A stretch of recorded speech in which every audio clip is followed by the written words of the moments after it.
Hello to folks who are on Zoom. I'll go ahead and turn on the captions for y'all.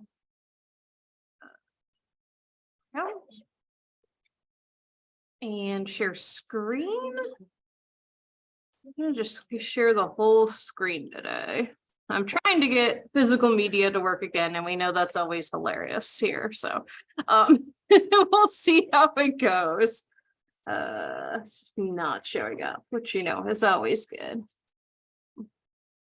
Let's see if I can just get Windows Media Player rolling and if it will recognize it.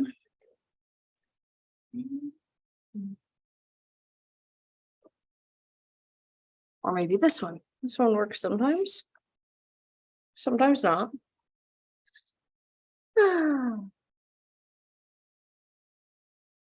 It'd be really nice if I just had like the basic tools to be able to show you guys what I want to show you. But that's a lot to ask. So sorry. A little bit of bitterness today. That's okay. We'll go without. It was just a little illustration of what it can look like to have a depressive disorder, but I can describe it to you when we get to that point. Alrighty, so hello. I figured attendance might be a little low today because it's gorgeous out, and so I kind of don't blame people.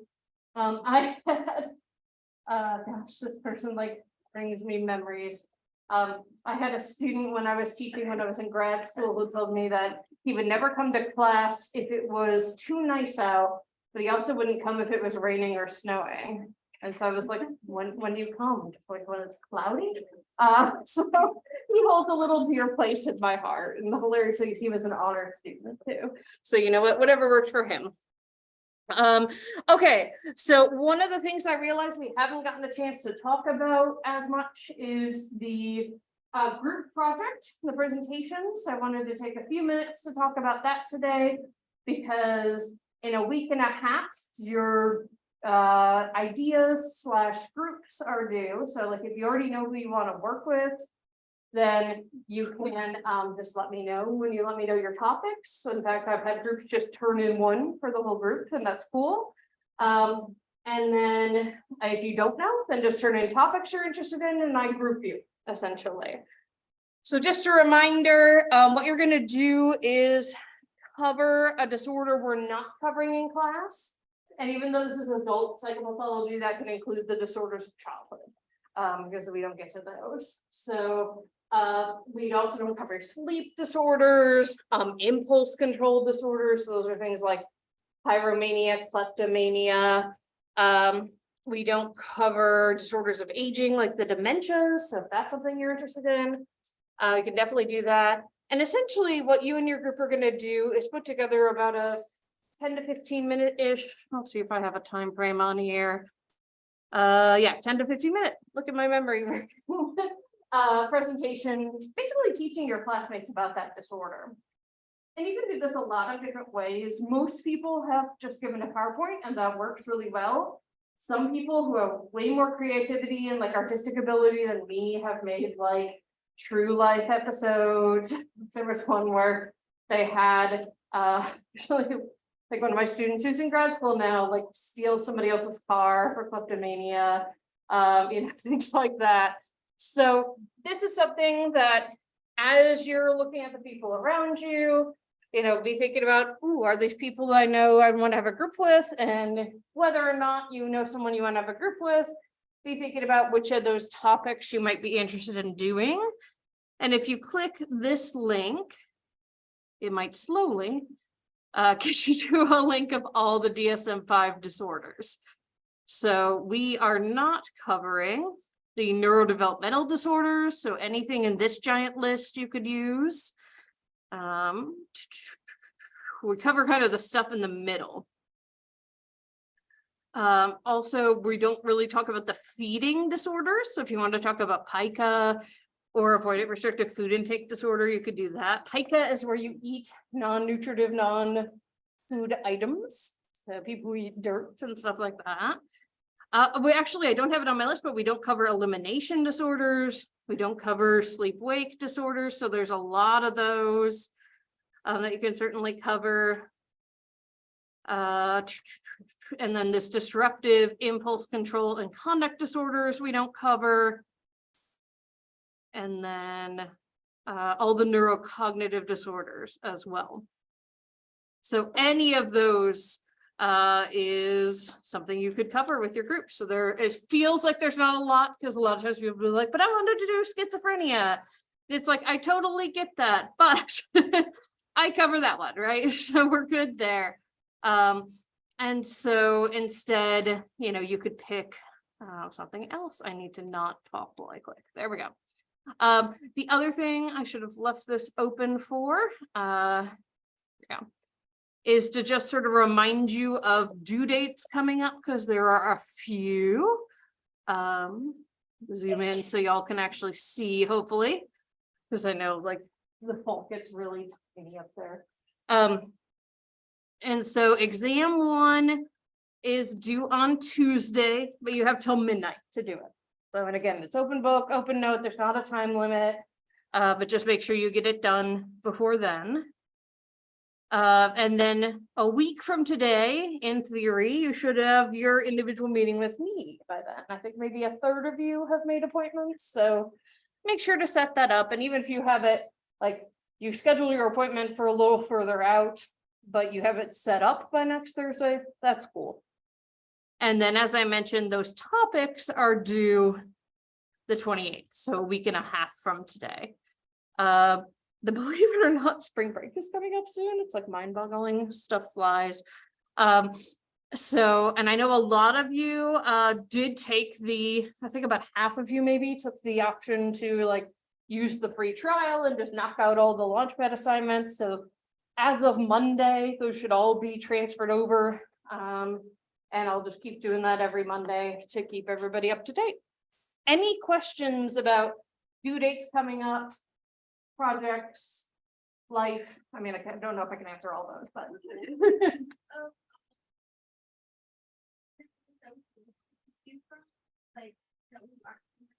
Yeah, so basically that's that list I was just scrolling through. So it's linked from your syllabus.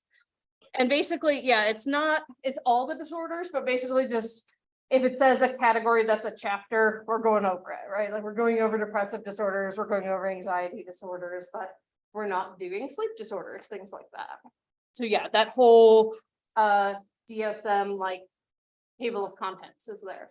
And if anyone wants to see the DSM or the DSM-5 or the DSM-5 TR, I have both in my office. I'd be glad to let people take a look at. I believe the library also has a copy of the 5 that you can look at like while you're in the library. But if you Google around, you could find a lot of the stuff free access to. So yeah, good question. Other questions?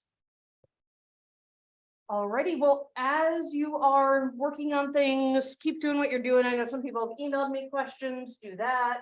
Grab me before, after class. Want to make sure everybody feels good about everything we're doing. And again, this is something that someone raised for me before class. Yeah, the chapter numbers don't always match up, and I apologize. I've been using this book since I taught when I was in grad school, and in this most recent iteration, they've changed some of the chapter numbers on me. So I haven't gone through and fixed that, and I will try to when my mind makes me remember to do it so that everything matches up for y'all. I'm just gonna hide these captions just because the ones on the Google Slides are just so much easier to read. There we go. Alrighty, so now we're gonna start getting into the part that you all are probably like, this is what I signed up for the class for, right? Why have we been talking about this other stuff for 4 weeks? And so we're gonna start talking about the disorders. So each chapter we talk about from here on out will cover one or several disorders, typically a group or 2 of disorders. And we're starting with the mood disorders. That's not where your book starts, but I think it's important to start here simply because these are the most commonly diagnosed. And so not only personally or like within friends or family, but if any of y'all end up in a therapy or social work or clinical role of any kind in the future, you will probably end up you know, running into people with depression. It's like one of the first things you'll see. So I will start with that. All right, so we're going to start by talking about the mood disorders in general. And so these used to be one category in the DSM-3 and the DSM-4 and the DSM-5. They made depressive disorders and bipolar disorders two separate categories, but conceptually they're still really related. And so I think it helps to like frame them conceptually before we dive into specific disorders themselves. So what do we mean by mood? So mood is a relatively long, stable affective state characterized by a series of emotions. So moods can be positive or negative, but also much more specific, right? So if you ask someone how you're feeling and they just say bad, right? As a therapist, you usually ask them to specify more. What kind of bad? Is it sad, disgusted, angry, right? Things along those. A mood disorder is characterized by extremely low or high moods, or sometimes within the same disorder, you'll see both. And so these are, everyone experiences different moods, right? We all do. But these are things that are long lasting and they're going to interfere with your daily functioning. And there is normal mood disturbance versus clinical mood disturbance. So, you know, this cartoon kind of pokes fun at the idea of like, nobody likes Mondays. I don't know if anyone ever read like the old Garfield comic strip, like, oh, Mondays. Like the cat didn't even have a job. So like, I'm not really sure what happened there, right? But that's normal, or just like having off days is normal. But clinical mood disturbance is characterized by symptoms that are more severe, more numerous, they last longer, and they are going to, as I just mentioned, interfere with your day-to-day functioning. So we have a tendency in our society, and I could be as guilty of it as anybody else, to say like, oh, I don't know what's going on with me lately. I'm so bipolar, because you just like felt sad one day and happy the next. But you'll see when we go through the criteria for mood episodes, they're very specific. And we'll start with the major depressive episode. And so a major depressive episode, you have to have 5 or more of these symptoms. And that sounds overwhelming, but I do have to say, when I treated people with major depressive disorder, their major depressive episodes usually had most, if not all, of these symptoms. So particularly those who had more severe versions.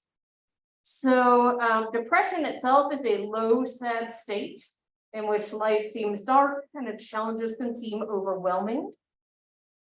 And within a major depressive episode, you have to have one of the first 2 symptoms. So the one that feels most obvious is depressed mood most of the day, nearly every day, and it's typically for 2 weeks or longer. And this can be subjective reports, the person sitting in front of you saying, I feel depressed, I feel sad, I don't feel great, right? Or it can be other people observing. And in kids and adolescents, this can come up as irritability. They often lack the language to say like, I'm sad for a really long time, right? And so because they feel like no one's understanding them, it'll come out as just like attitude, being short with other people, things along those lines. So you need to have either that and or number 2, which is diminished interest or pleasure in all or at least almost all activities most of the day, nearly every day. You're an athlete, you don't want to go to practice. And this isn't just, I'm sore or I had a crappy day and I don't want to go practice. It's like, it's really hard for me to get out of bed and like motivate myself to actually do anything. You don't want to go hang out with friends. You don't want to Netflix and chill, right? There's nothing you want to do that you would typically do. This is sometimes referred to as anhedonia. And It's just a fancy word for saying lack of enjoyment of the activities you would normally enjoy. And then you've got to have some combination of all these other symptoms as well. So your appetite changes and it can either decrease or increase. Sometimes you'll see significant weight loss or gain. In kids, it can result in failure to make expected weight gain as they grow. But it can also just be you don't feel it. So some people, when they're stressed, they can't eat. And then some people stress eat, right? And so this is why we see both sides of the coin for this. And then same thing with sleep. You can either have insomnia, difficulty falling asleep, difficulty staying asleep, early morning awakening, and not being able to get back to sleep, or hypersomnia. So some people will just sleep all day, get up, still feel tired. In fact, I knew someone when I was in college that was one of their major symptoms, and they thought they had mono because that was more of a thing when I was in college, like everyone got mono. And they came back negative, but their doctor was like, could you be depressed? Right, so this can look like something physiological. And then psychomotor agitation or retardation. Retardation here is not the way we used to use it in a derogatory way. This here means slowing down. So if anyone's ever played music and you see the mark retard, it means to slow down. Same thing here. I never saw, granted, I only saw clients for 5 years, but I never saw anyone who had psychomotor agitation and depression. It does happen. So people who can't sit still, nervous twitches, things like that. You see that a lot in anxiety. But what you see a lot of is the slowing. So they'll talk a lot more slowly. Everything will kind of just be flat affect.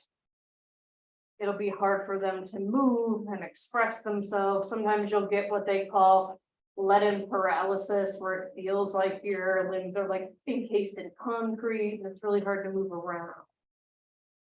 So that is a really clear symptom that you get out of that clinical interview when you're sitting down to talk to someone, right? If they have this really slow rate of speech, and sometimes feel like they're struggling to get words out, that can be an indication that depression is going on.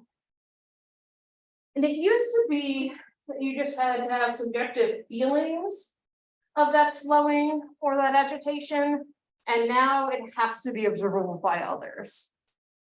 That being said, it's observable by others. Right? This is unfortunately one of the symptoms that's the biggest hallmark.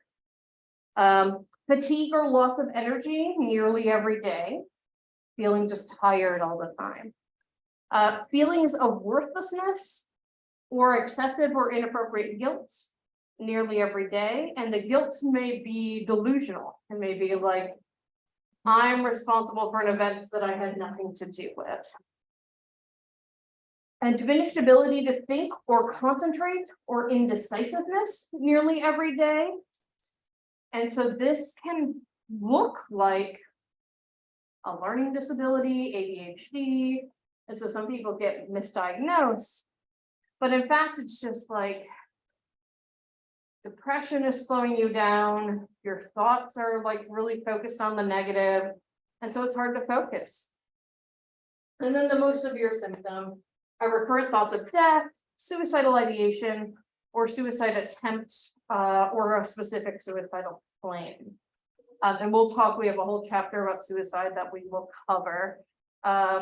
But clearly this is the symptom that as a clinician you take very seriously if someone is reporting. I mean, not that you don't take the rest of this seriously, but this is the first thing you're going to address to make sure that person is safe.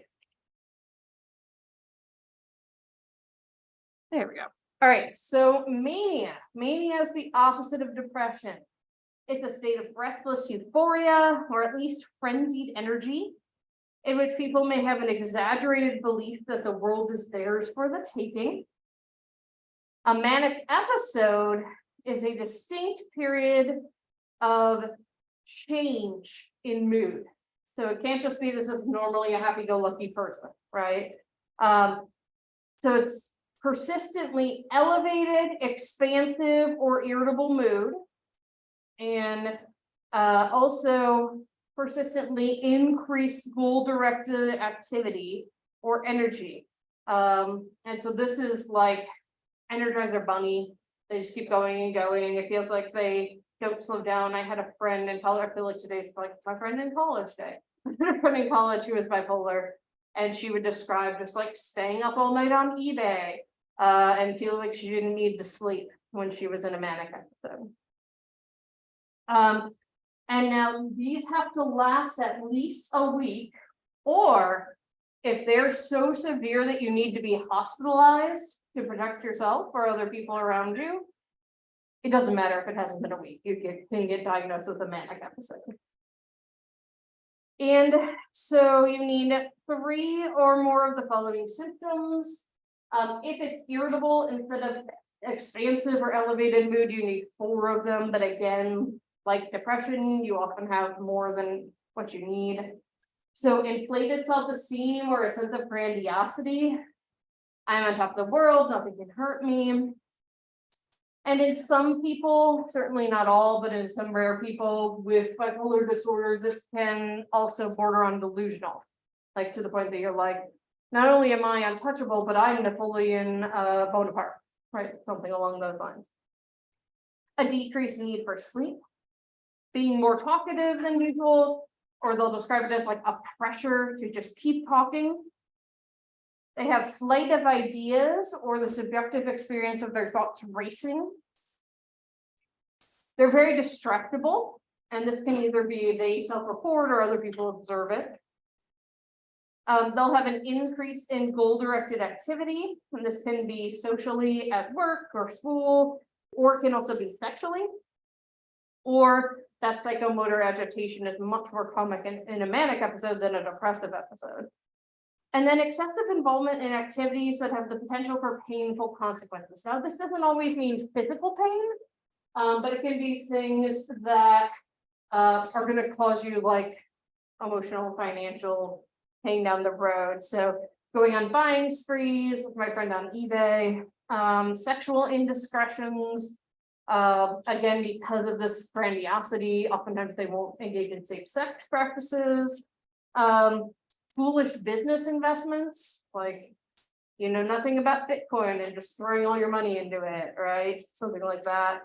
And they can also engage in activities that are physically dangerous, like doing drugs they haven't done before and they don't know how their body's going to react to, or drinking and driving, things along those lines. So again, because they kind of have this sense that like nothing bad can happen to me. There's also what's called a hypomanic episode, and it's essentially a milder version of a manic episode. So you still got this period of abnormally and persistently elevated, expansive, or irritable mood with the persistently increased goal-directed activity or energy, but this time it needs to last 4 consecutive days, not 7. And these symptoms must be present most of the day, nearly every day. So the symptoms are all the same. The big thing here is that it has to be associated with an unequivocal change in functioning. So it can't just be this person seems happy for 4 days, right? That something is going on where it's uncharacteristic of what they're like when they're not symptomatic. The change has to be observable by those around them, and it's not severe enough to cause marked impairment or hospitalization. Again, even if it's only been 3 or 4 days and they have to be hospitalized, it immediately is marked as a manic episode because of the severity. So these 3 types of episodes, plus some other factors we'll talk about, make up the mood disorders, the depressive disorders and the bipolar disorders. And the depressive disorders include what we typically think of when we think of depression, which is major depressive disorder. That's the clinical term that's given to someone when they're diagnosed with what we would think of as unipolar or clinical depression. Persistent depressive disorder has also been called dysthymia in the past. This is a more long-lasting, less severe depression. like 2 years of feeling down more times than not. Bipolar disorders once upon a time were known as manic depressive disorders, just sort of describing the types of moods. But now they're known as bipolar. Bipolar 1, if you have one manic episode, you're diagnosed as bipolar 1. But typically they have both episodes of mania and depression. Bipolar 2, you have episodes of depression, but also hypomania. And then there's cyclothymic disorder, which consists of hypomanic episodes and then periods of depression that never quite meet full criteria for a depressive episode. And then this chart, I think, is really helpful to conceptualize that. And it's almost legible on this projector. Sometimes it's not at all. And so you look at the types of depressive episode they're having and the type of manic episode they're having or not. So if they're having episodic, moderate to severe depressive episodes, no manic or hypomanic episodes, that's major depression, major depressive disorder. This is one of the most commonly diagnosed disorders in the US, at least. About 12% of the population will be diagnosed with depression at some point in their lives, higher for women, and we'll talk about that near the end of this lecture, and some of the reasons why that might be. If you're having those episodic, moderate to severe depressive episodes with some sort of manic episode, you have full manic episode, it's bipolar 1. If you have hypomanic episodes, it's bipolar 2. If you're having chronic milder depression with no manic episodes, that's persistent depressive disorder. If you're having that chronic milder depression, but you have hypomanic episodes, that's that cyclothymic disorder. So hopefully this chart kind of helps you conceptualize how those different types of mood episodes make up the different disorders. So we are going to start by talking about the depressive disorders. Eeyore from Winnie the Pooh is sort of an example of what someone with depression moves like, talks like, sounds like. And here's where, if the physical media would work, I would be showing y'all the video clip is from the movie Swingers. And it's just a gentleman who is in a depressive episode. He's like sitting on the floor of his apartment. He has the blinds drawn. His buddy comes up to see him and he's like, have you eaten anything? And he hadn't, so luckily his buddy brought him a sandwich, things along those lines. And he's like, oh, hey, we should go do this and that. And it's about swing dancing, so let's go to this club. And he's just like, even though that's something he typically enjoyed. So as I mentioned, this is pretty common set of disorders. About 1 in 10 people in the US at any given time is suffering from some sort of mood disorder. Oh, and I was wrong, it's 16%, sorry, instead of 12%. I think the 12% is the number for men, as high as 25%, so 1 in 4 women. And also these numbers tend to be higher for non-binary, transgender fluid individuals. Dysthymia itself, that persistent depressive disorder, has a lower lifetime prevalence. And bipolar is even smaller, only about 1.3% of the population. All right, so to diagnose someone with major depressive disorder, they have to have at least 1 major depressive episode. Typically, when they come in for therapy, they're going to be in the midst of one of those episodes because that's what gets people to seek help, right? Is when they are feeling really demoralized. They've never had a manic or a hypomanic episode. If they have, it automatically is a diagnosis of bipolar disorder. And then this is something we'll see throughout all the disorders we talk about. Significant distress or impairment in social, occupational, or other areas of functioning.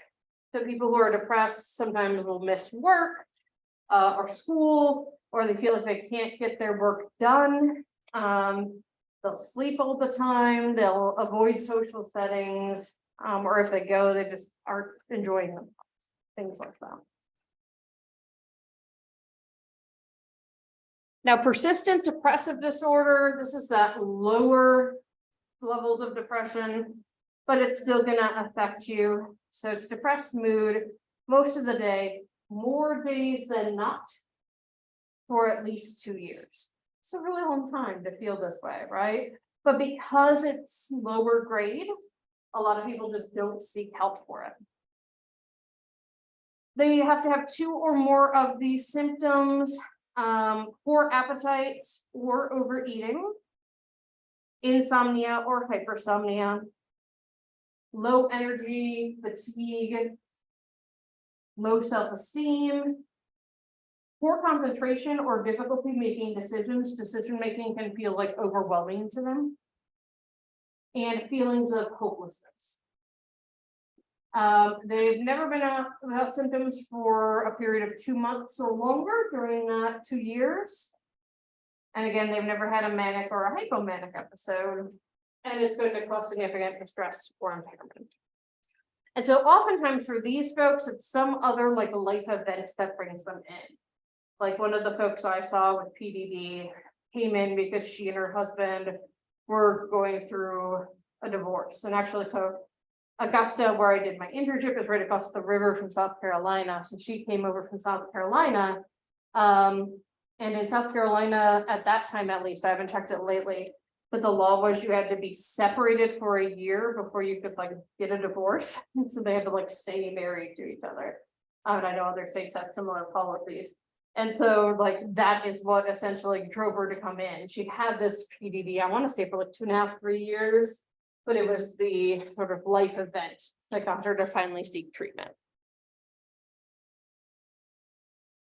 You can also have both, and they call that double depression, where you have persistent depressive disorder, but then occasionally you also have full depressive episodes.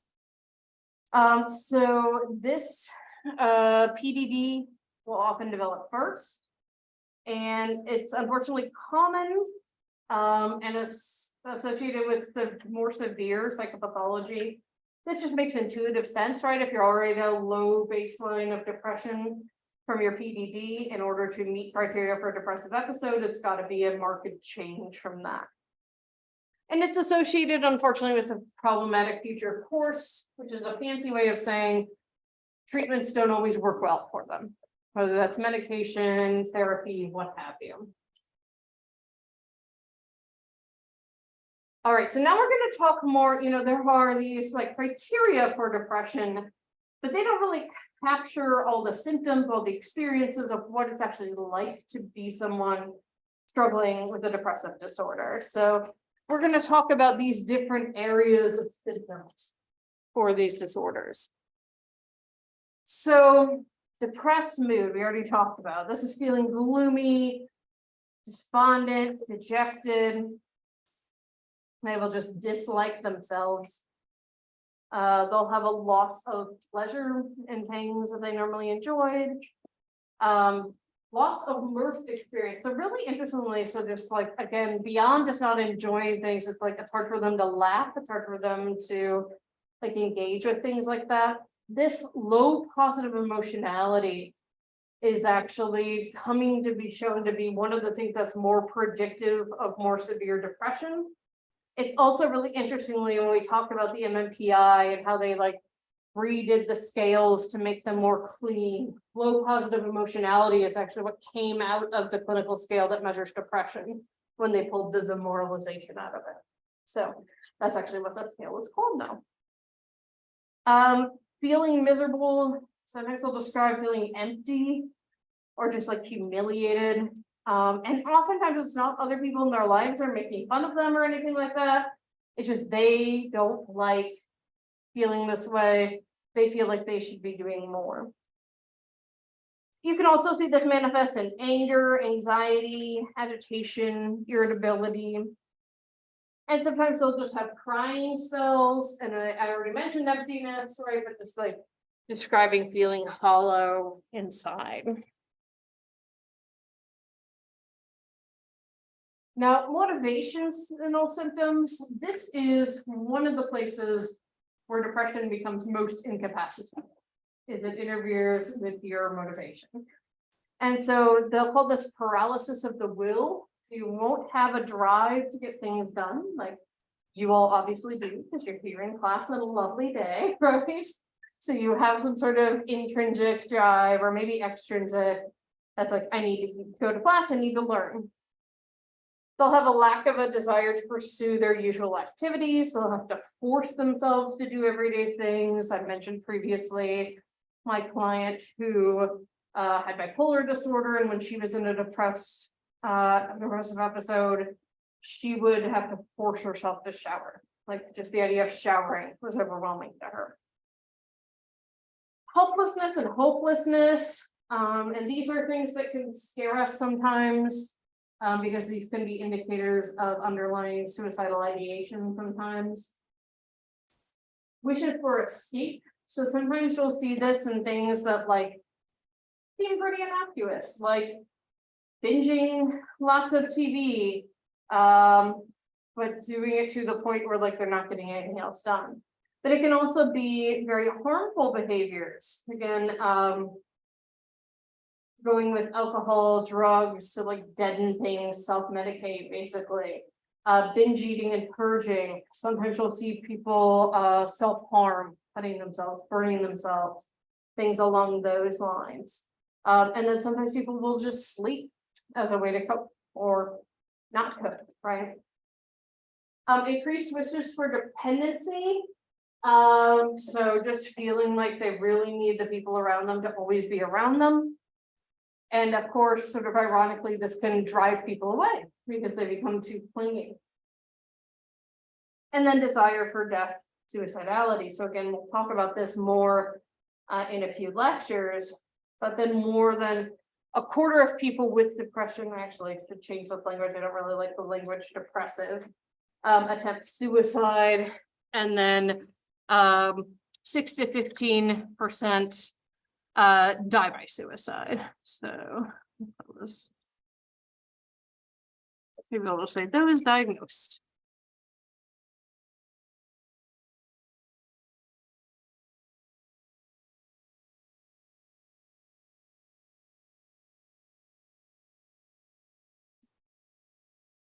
The language has updated in terms of how we talk about suicide. We don't like to say things like commit suicide because that sounds like a crime, right? When that's not how most people are characterizing it. So we'll say they died by suicide. In terms of behavioral symptoms, I've already kind of mentioned the inertia, just being way less active, staying in bed, spending more time alone, living small. So the world is sometimes reduced to their house or just their bedroom within their house. They don't want to go out and do anything. That's psychomotor retardation, where they move and speak more slowly. Agitation, lack of productivity. So they can like sit and try to do stuff, but like not actually get much done.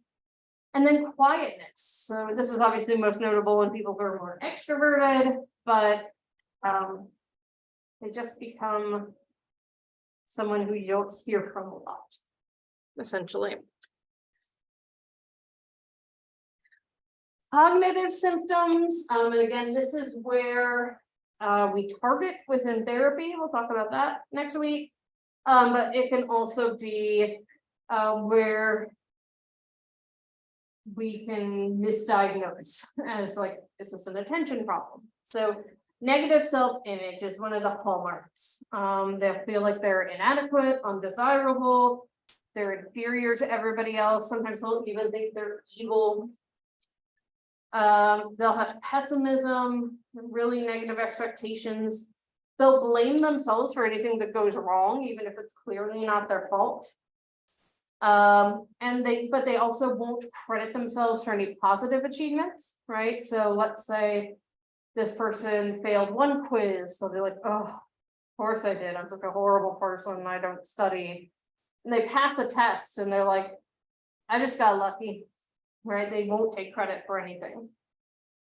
They'll exaggerate their problem, and they're not trying to do this to be dramatic. They're doing this because they feel so overwhelmed that it feels that bad to them.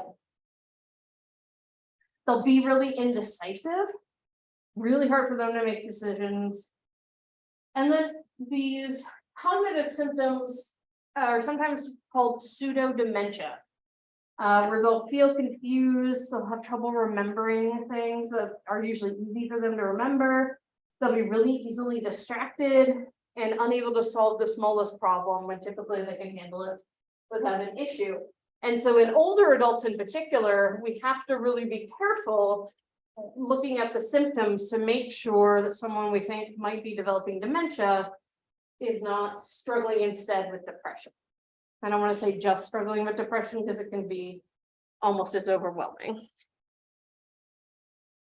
Then there's the physical or somatic symptoms. So that loss of appetite or increased appetite. And again, sometimes you can have the same in the same person, or like both in the same person. So for example, I myself, I'm typically, when I get a little stressed, I might stress eat, like eat most of a can of Pringles in one sitting, something like that. We've all been there, right? But then when I get really stressed out, I can't eat it. So like the way that you get matched for internship for psychology, which you need to get your PhD, you need an APA accredited internship. It's the same system they use for medical residencies. And so like you list the sites you interviewed with, they rank order you, and then they go to what I jokingly call the giant computer in the sky, and it decides if you match and where. And so the week before I found out about that, like I just wasn't eating because I was just so stressed because I didn't want to like delay my PhD by another year if I didn't match. I actually matched, I got here, I'm good. But it was very stressful for me. Really overwhelmed and easily fatigued, stuff that normally would be no big deal is really tiring for them.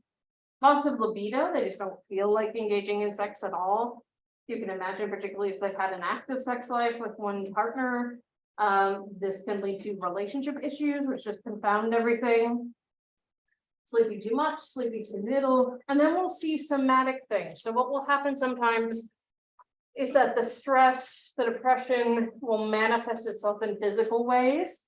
So headaches, indigestion, constipation, dizzy spells, aches and pains. And it can lead to a preoccupation with those symptoms that can almost look like illness, anxiety. And then there are the interpersonal symptoms. And again, these aren't talked about that much, but can be some of the most impairing symptoms. So conflict and annoyance. I mean, again, imagine someone you really care about, maybe one of your most outgoing friends, all of a sudden doesn't want to go out and do anything, wants you to stay in with him all the time, really wants to just like have you to lean on. And when you're like, no, I have to go do something else, they get extra clingy. So then you get annoyed, right? And then that pushes them away more. So that dependence and the selfishness isn't like on purpose. They just have a really hard time seeing outside of themselves. And then they can be, as a result, in these vicious cycles where like someone will say something, they take it the wrong way, they're too sensitive, that will drive the other person away, but then they're like, no, I want you, I'm dependent on you. And so this just becomes this really vicious cycle. And they can honestly be, and it's hard to say this because we want to have empathy and compassion towards people, but it can be hard to be around folks who are depressed, right? Particularly if you yourself might have some tendencies towards depression, right? So what causes depression? Depression is the disorder we know the most about in terms of potential causes. And as you can see, that doesn't mean we know the cause of depression. Instead, what we know is a whole host and array of causes. Going back to that biopsychosocial, there we go, model where we're looking at how everything intersects. And so we'll start with talking about genetics. I have a little study or a little video, but this one should hopefully work without a problem since I have it on here.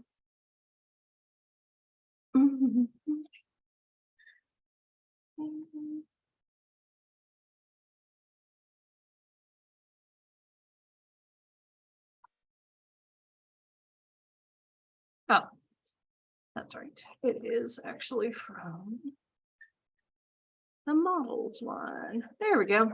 This is just talking about studying twins. This is one of the very common ways that we do biologically based, genetically based studies. So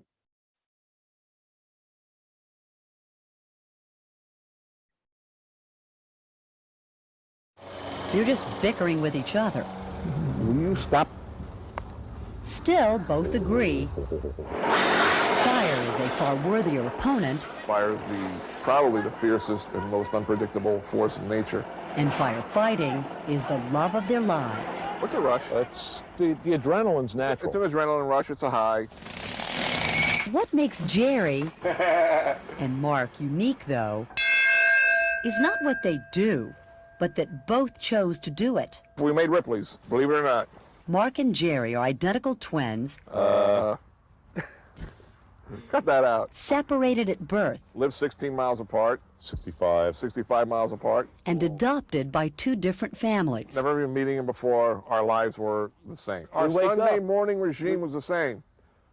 Three Three Stooges, Stooges, Laurel and Hardy, John Wayne movies. They finally met at age 31, when a fellow firefighter spotted Jerry and noticed an uncanny, if slightly slighter resemblance to Mark. Oh, I wish I had. It's bought and paid for. They discovered one similarity after another. The first thing was our bald heads. Same double chin. Oh, mine's a triple. The way we walked. The way we walked, the way we drank a beer, the way we held our beer. We Pinky don't- underneath. Pinky underneath, always. Our mannerisms. The way we laughed. So with all these things in common, it may not be a coincidence that Mark and Jerry both fight fire, or that both enjoy other things Whitewater rafting. that other people might consider scary. It's in the blood. It's that blood and the genes, wherever the doctors want to put it. so that just gives you a little bit of an indication of like, yeah, there could be something genetic going on, right? Although we do know that people who are not genetically related might have some of those things in common too. But yeah, so that's one of the reasons why we study twins. And what we're looking at in general with twin studies, with these other types of studies, is the disorder genetic? And with depression, spoiler alert, yes, there's a genetic component. So we do family pedigree studies where they pull out what they call probands, and those are people who do have depression. So in this instance, it's a person who's diagnosed and they become the focus of the genetic study. I'm not looking the light back now, because no, all good. I was just like, I'm gonna fall asleep, so I don't want y'all to fall asleep. So if depression is inherited, we should see higher rates in their immediate family members, and so we do see that. Show about double the risk. So for example, one study found that about 10% of the general population not related to someone who's depressed will be depressed, but 20% of relatives of someone who's diagnosed with depression are. Twin studies, we look at the difference between monozygotic, the twins we just saw, the identical twins, they're monozygotic. That means it started as one zygote, one sperm, one egg. So that's at some point during the development process, they separated into two zygote and probably two embryos. That's where they divide. Yeah, so they have the exact same genetic material. Yeah. Dizygotic twins, DZ twins, or fraternal twins, there are two eggs, two sperms.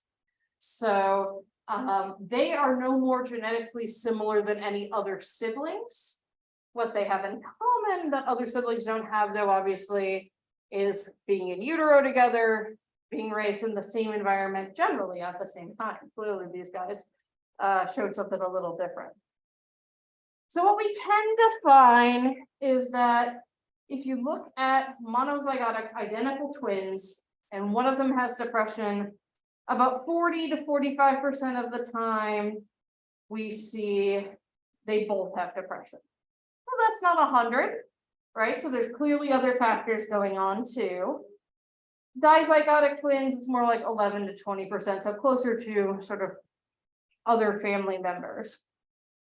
The Sullivan et al. Study that's referenced here, they did a quantitative review, so they looked at other twin studies and combined their data. So there were 21,000 sets of twins studied when they collapsed everything together, and they found kind of what the other studies had been finding, that identical twins are twice as likely to both have it than the fraternal twins. So there is a genetic component, and they think it's somewhere around 31 to 42% of the variance in whether you're diagnosed or not comes from genetics. So again, that means there's other stuff at play. Adoption studies would be kind of like these guys, right? They were adopted out by different families. So you're going to look at the people who were adopted and then look at their family of origin, their biological parents, any biological siblings that they had. One study found that biological parents of kids who had been adopted, who had been hospitalized for depression, their biological parents that they haven't been raised by had a higher incidence of severe depression.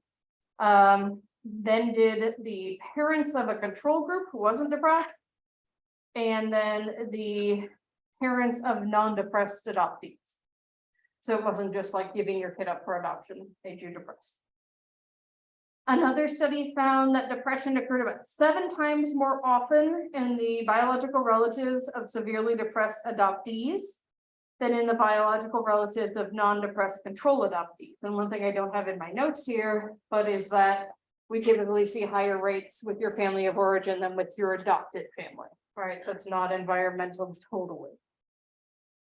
And then we're to the point where we can start to look at this on the molecular and gene level. So some depressed people have an abnormality of a gene called the 5-HTT gene. And this is responsible for the brain making serotonin, or 5-HT in the brain. And we know that serotonin is one of the neurotransmitters implicated in depression. Now, does this one gene make you depressed? Probably not. There's probably a whole series and combination of interacting genes. And that can take us to talking about those neurotransmitters and other biochemical factors. So neurotransmitters that have been implicated include norepinephrine, serotonin, and dopamine. And the connection of all 3 of these was actually discovered through the effects of various medications. So sometimes what happens is that our treatment is ahead of our understanding of what works why. And so we'll treat people with an antidepressant and then kind of figure out later what it's actually affecting, if that makes sense. And so blood pressure medications can actually cause symptoms that look like depression. And when they went in and analyzed what was happening there, they found that some of those blood pressure medications were actually lowering levels of serotonin and or norepinephrine. So they're directly affecting these neurotransmitters in the brain that are linked to depression. And for a long time, they just thought one of these 3 is out of whack and that causes depression. But now they're realizing more and more it's actually a complex interaction between these 3. And that serotonin itself may be what they call a neuromodulator.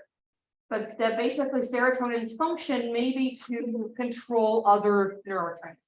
Increase, decrease the levels of those. And again, just one of many causes of depression, right? This is not the sole cause. Although certainly when we talk about treatments, we're going to talk about how these the treatments for depression medications really target these in particular. Hormones have also been implicated, and also their regulatory systems. So one of the things you'll hear talk about a lot in the literature for both depression and anxiety is the HPA axis, or the hypothalamic pituitary adrenal axis. The hypothalamus is in the brain. The pituitary and adrenal glands are more linked to hormones. And so cortisol is one of the chemicals in your body that's affected by the HPA axis, and it's affected by stress. So it's released by your adrenal glands during times of stress. And it's connected because we know that depression, which we'll talk about in a couple slides, is linked to stressful life events. So like my client who was going through the divorce. So we think that what might happen for folks who have depression, have anxiety, is that their HPA axis may be overactive and be sort of hairpin trigger setting it off. We know that it's related to serotonin, which also increases during times of stress. And they've done studies where they look at cortisol levels during depressive episodes and then after it resolves. And they found that cortisol levels are higher in people who are in the midst of a major depressive episode, but then they resolve and go back to whatever normal levels are right afterwards. Melatonin, some of you may know from taking melatonin gummies or something like that to help you sleep. So this is tied to release in the dark. It's released at night typically, unless we really mess with our circadian rhythms, which we do a lot in our modern society with blue screens and weird hours and shift work. But because it's only released in the dark, it's sometimes called the Dracula hormone, which I kind of love. All right, biological rhythms. I just mentioned circadian rhythms. When these get out of whack, this can lead to a whole host of things, not only psychological, but also physical. So sleep, as we've mentioned a couple times already, people who are depressed have a lot of sleep issues. So sometimes they are just not falling asleep for hours, waking up in the middle of the night, not being able to get back to sleep, having early morning waking where their alarm's set for 7, they wake up at 4 and they can't get back to sleep. None of these are pleasant, obviously.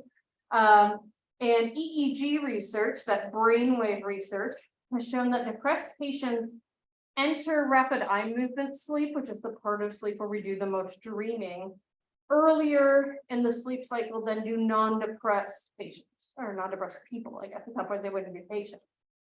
So they're entering REM earlier in the night, and they have a higher intensity and frequency of rapid eye movements. This means that they get less of the slow wave or delta sleep, that's the more restful or deep sleep. And the really interesting thing is that these sleep problems with REM cycles in particular start before depressive episodes and persist after. So, maybe there's something to biologically your circadian rhythms being off. There really is a strong predictor of depression. Circadian rhythms include more than just the sleep-wake cycle. They also include things like your body temperature, secretion of cortisol and other hormones, things along those lines. And all of these things tend to be disturbed in patients who are depressed.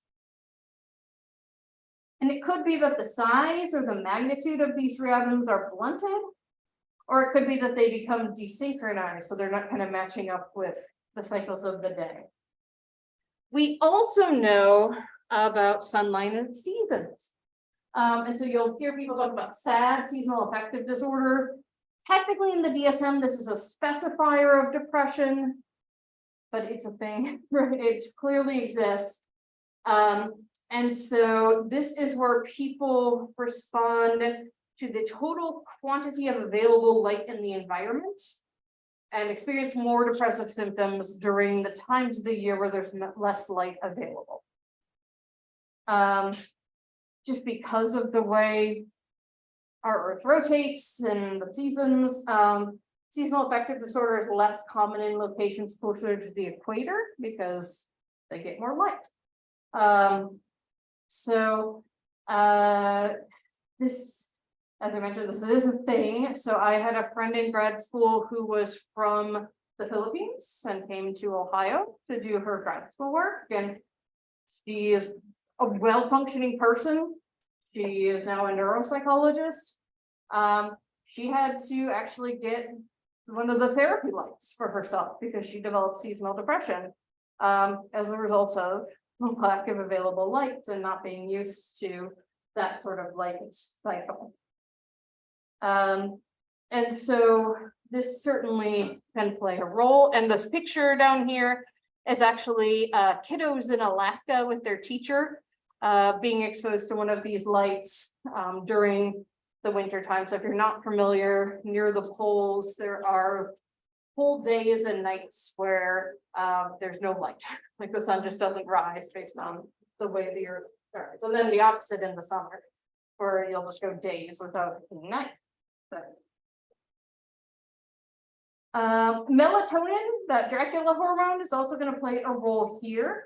We secrete more melatonin in winter because there's less light. Here in particular, I notice it. So I grew up and did all my schooling in the Midwest, so Michigan, Ohio, Indiana, and Michigan and Ohio in particular are kind of on the end of this time zone.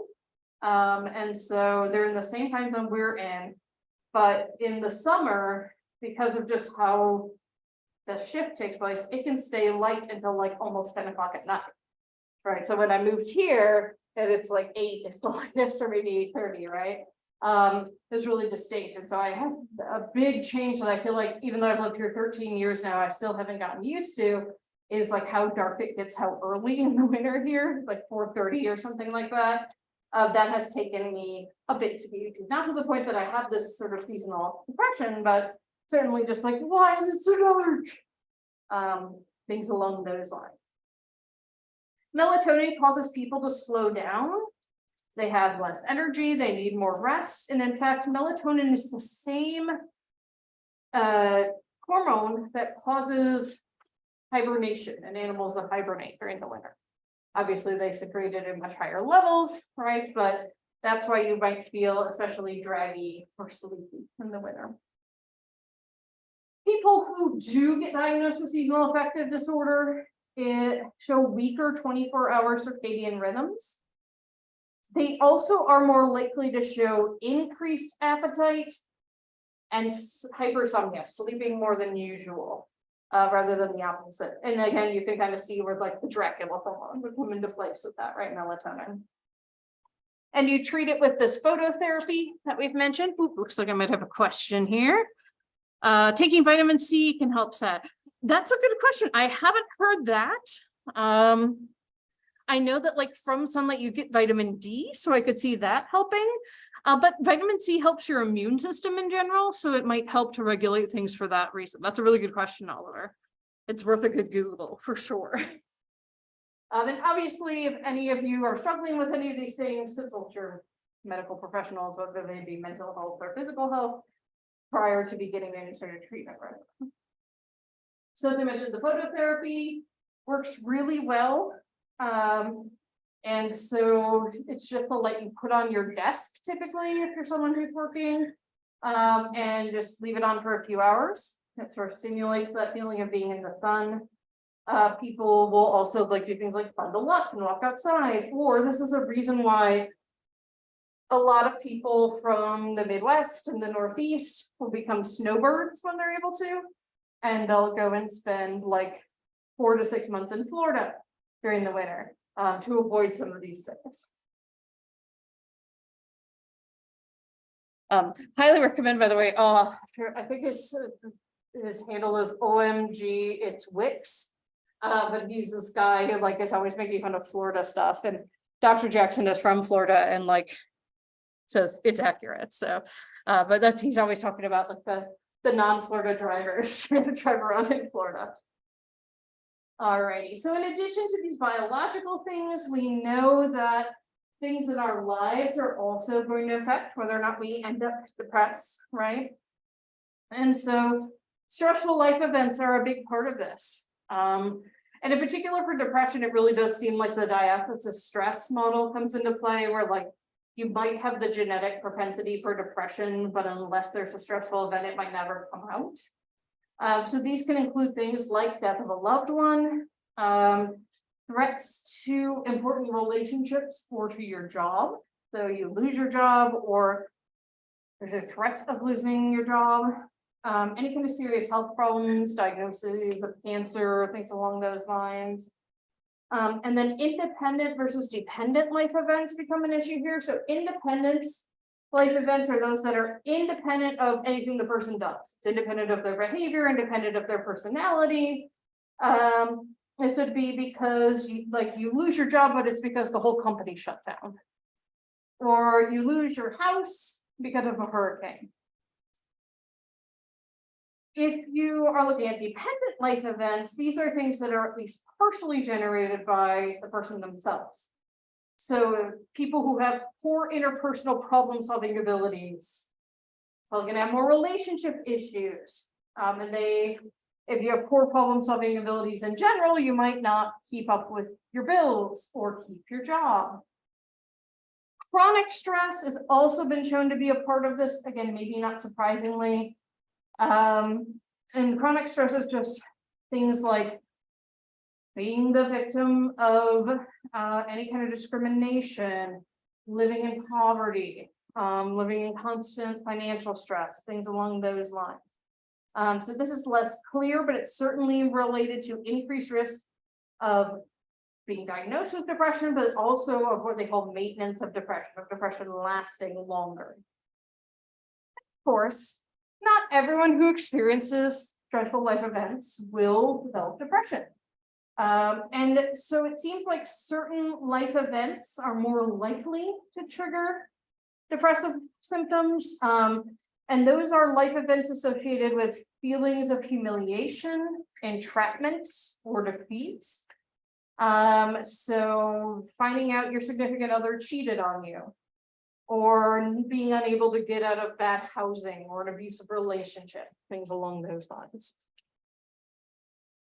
All right, so next we're going to start talking about some of the different theories related to depression from our models. And we'll do this for each of the diagnoses that we talk about. Depression's one where we have a lot of info. Some of the other disorders that are less common, you'll see will have fewer ways to explain it based on our models, if that makes sense. So the psychodynamic view obviously first came from Freud, but his student Abraham was particularly interested in depression. And so they did a lot of this theorizing and writing about it. And they saw similarities between clinical depression and grief in those who lost loved ones. Probably not groundbreaking to any of us, but it was at the time. So they talked about introjection, about turning your sadness, anger, things like that inward. All those feelings towards your loved ones. You direct at yourself instead of outward. They also talked about a symbolic loss that you could lose a relationship, and the grieving process for that can almost look like the grieving process for a death, right? And depression starts when people's relationships leave them feeling unsafe and insecure. There was also this thought about anticlitic depression, and a couple of folks who I would argue are almost more behavioral in their perspective, but certainly were heavily influenced by Freud and Abraham, did some studies in this area. So Spitz did a study in a nursery and separated infants from their mothers. And not surprisingly, those infants were weepy and sad and withdrew from their surroundings. And then Harry Harlow did the famous studies about monkeys. And so he took little infant monkeys away from their mothers, and he would put them in these cages where they had this cloth mother that kind of looks like a real monkey, felt like a real monkey, and then this wire mother, which was not comfortable to cling to, but would often be where the food would be available. And the infant monkeys would cling to the wire mother if nothing else was available. if they had access to both, even if the wire mother was the one providing food, like they put the bottle in there, they would go back to the cloth mother to get comfort afterwards. And then if you took the wire and or cloth mother away from the baby monkeys, they would mourn its loss. And once upon a time, I had hyperlinks for this. But you know, why would those still exist? Because, you know, all my media stuff is working so well today. All right, hang on. I should be able to find it pretty quick. There we go.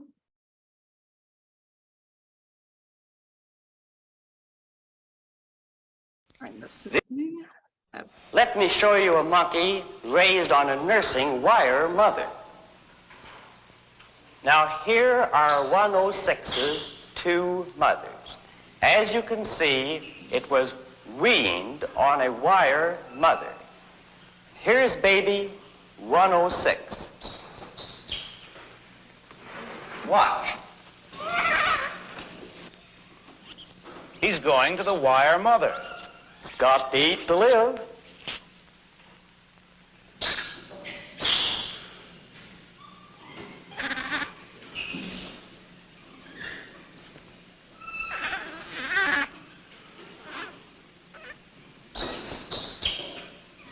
Oh, he's going back.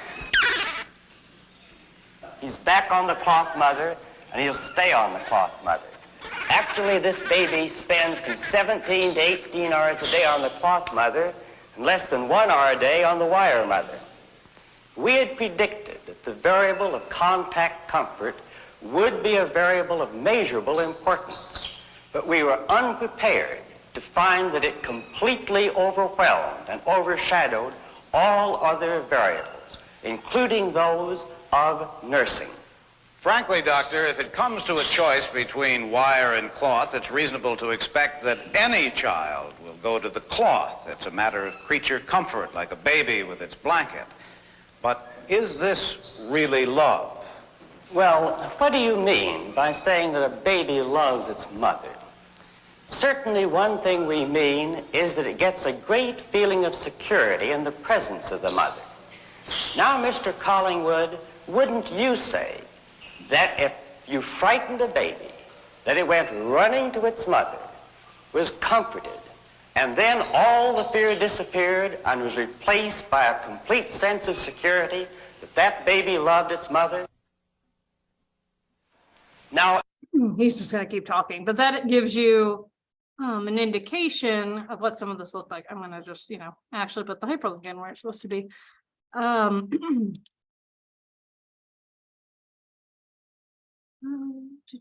know what? We'll just put it on a new slide.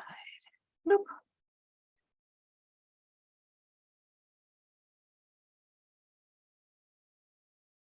There we go. Okay.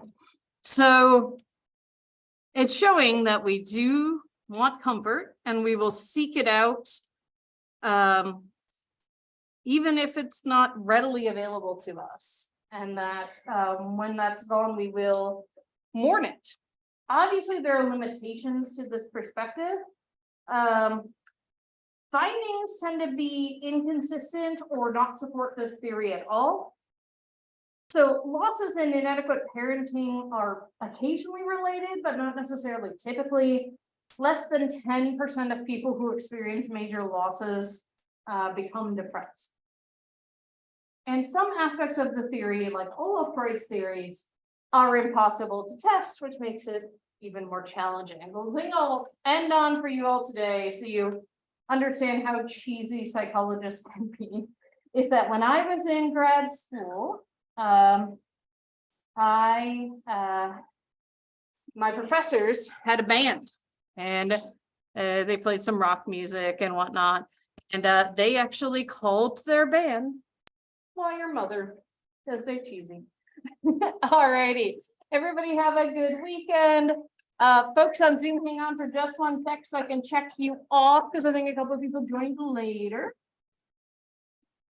All right, you're good to go.